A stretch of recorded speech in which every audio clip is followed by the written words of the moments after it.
What do people see and hear about you that lets them know you are confident?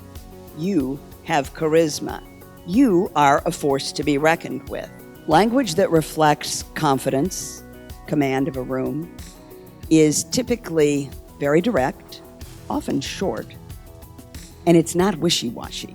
I'm going to ask you to sit with both of your feet flat on the floor. And for some of you, that's going to feel uncomfortable because you're used to crossing your ankles or your legs. A strong posture really starts with feet on the floor, and that's true whether you're standing up or sitting down. How many of us are sitting with our hands folded in our laps? Because we're nice girls, right? And that's what our mothers said to do. Cross your ankles, fold your hands in your lap. So I'm going to suggest instead that you take up space. The moment you close in like this, you look less powerful.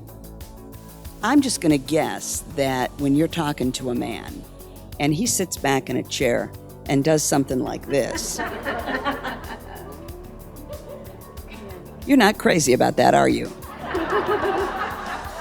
It is the equivalent of going around spraying the corners of the room. This is my space. I'm in charge here. That's what that says. Think about art on the wall. If you have a painting on the wall, the chances are pretty good there's a mat around the painting. Why do we put a mat around a painting? It pulls out the meaning or the import of the art. In the same way, the pause pulls out the meaning and the import of our words. When we give it that little bit of space, what we say becomes much clearer and much more important. The posture and the voice are all connected. This is your instrument, and you hold your instrument in a way that produces a strong sound. Or you hold your instrument in a tiny little way that makes a small sound. And that's not powerful. We're in a meeting, we're talking to somebody, maybe we're on the phone, and we start with this. You want to know about the symbolism of hair? Sex. Think about the vamp, right?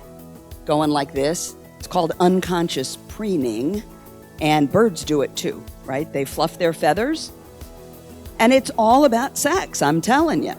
Do we want to sit in a meeting at work sending these signals about our hair? No, we don't. You want us to pay attention to what you say, to what you think, and to what you do.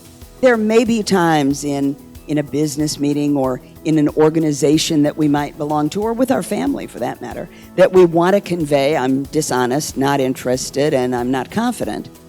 But it doesn't come up very often, does it?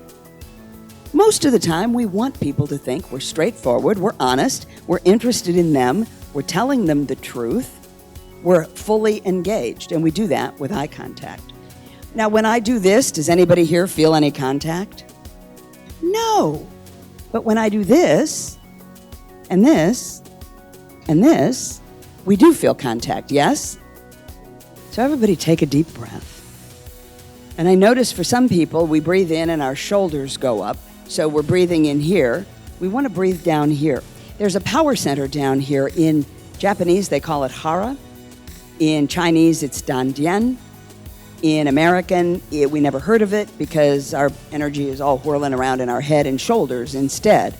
But if you get in touch with this, you can be very grounded, feel very confident, and sound very confident.